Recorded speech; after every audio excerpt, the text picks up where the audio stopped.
Plato said it had a wall around it with a diameter of approximately 23 kilometers. When you see the Richat in the distance, you begin to appreciate its immense size. According to measurements from satellite imagery, the outer ring of the Richat has a diameter of about 23 kilometers, just as Plato said. This is about half the size of New York City. There were alternate zones of sea and land, larger and smaller, encircling one another.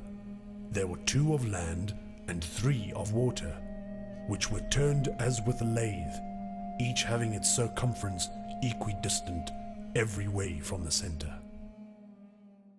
The Eye of Africa is just that, rings of hills and rings of valleys. And even today, the valleys tend to hold water during the short rainy season. One is simply dwarfed by the immense size of the terraces.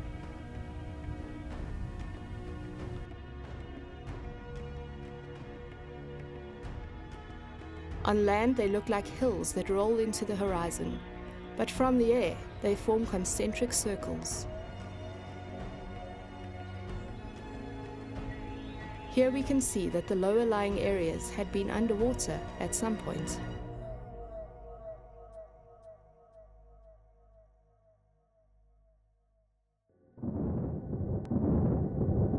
Plato describes violent flooding, earthquakes, and tsunamis that destroyed the entire island in a single day of disaster. Most people assume that the city sank away and is now deep under the waves of the Atlantic. However, closer inspection to Plato's account tells a different tale. Atlantis, when sunk by the earthquake, became an impassable barrier of mud to voyagers sailing from hence to any part of the ocean. As we all know, earthquakes can cause tsunamis, and tsunamis regress, leaving behind nothing but mud. Here we learn from Plato that Atlantis had turned into a mud barrier, impassable by ships. To date, it has been difficult to make sense of this statement. But if we consider that the empire was hit by an earthquake, washed over by an enormous tsunami, and buried in mud, which became the dry sand of the Richat, then this statement makes a lot of sense. The Atlantic regressed, and the entire city may not have sunk away under the waves, but was destroyed and covered by the mud of the flood. Perhaps it was the Great Flood, known to all cultures in some way. Could it have been the site of the fabled city? What could this place have been during the days of Atlantis? And if it was Atlantis, how did the sea regress or the land rise? The 2 main possibilities are tectonic movement and volcanic activity.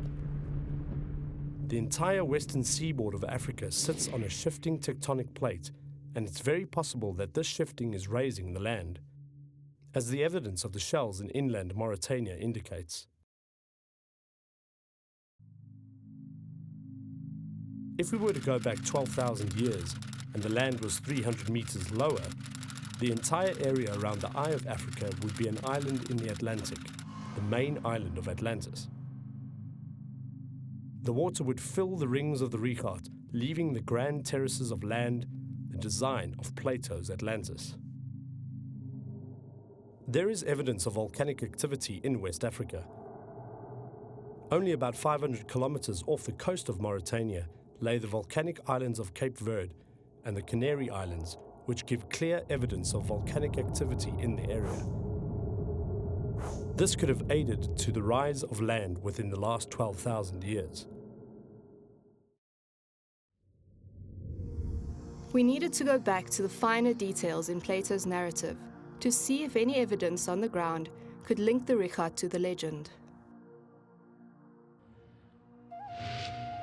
The god Poseidon found no difficulty in making special arrangements for the center island, bringing up 2 springs of water from beneath the earth, one of warm water and the other of cold.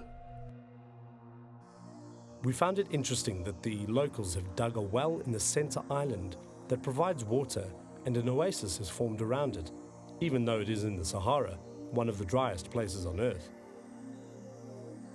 And incredibly, unlike the wells in the area that produce salt water, this one produces fresh water. The country immediately surrounding the city of Atlantis was a level plain, itself surrounded by mountains which descended towards the sea. This part of the island looked towards the south and was sheltered from the north. The Richat is surrounded by a plain, sheltered by mountains towards the north and open towards the south, just as Plato described.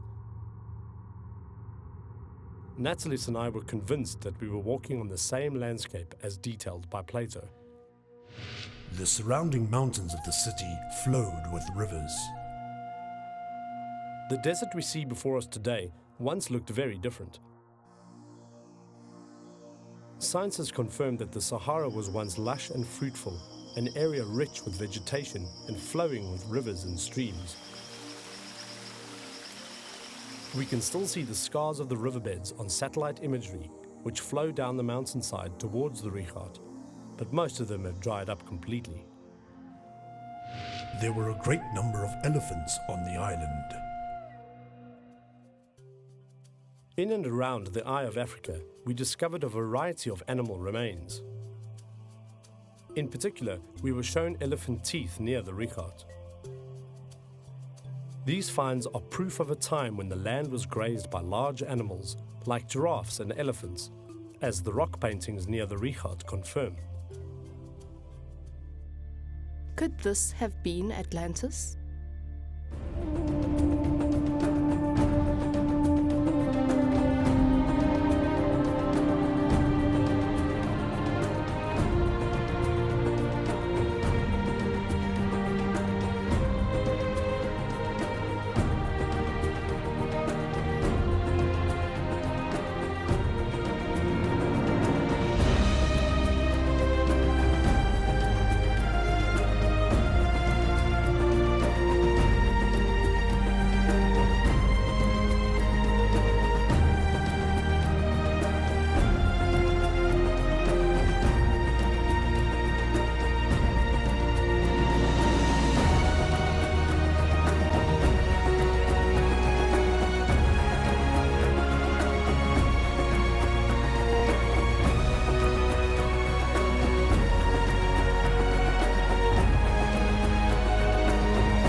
What happened to this magnificent city? What happened to the people? Could there be any remnants of this civilization? There is an abundance of ancient artifacts around the Richat area, which makes a compelling argument for cultures that have come and gone in the region. Near the Richat, we were taken to a rough makeshift museum, which has a collection of numerous well-preserved artifacts, saved and meticulously sorted by the locals.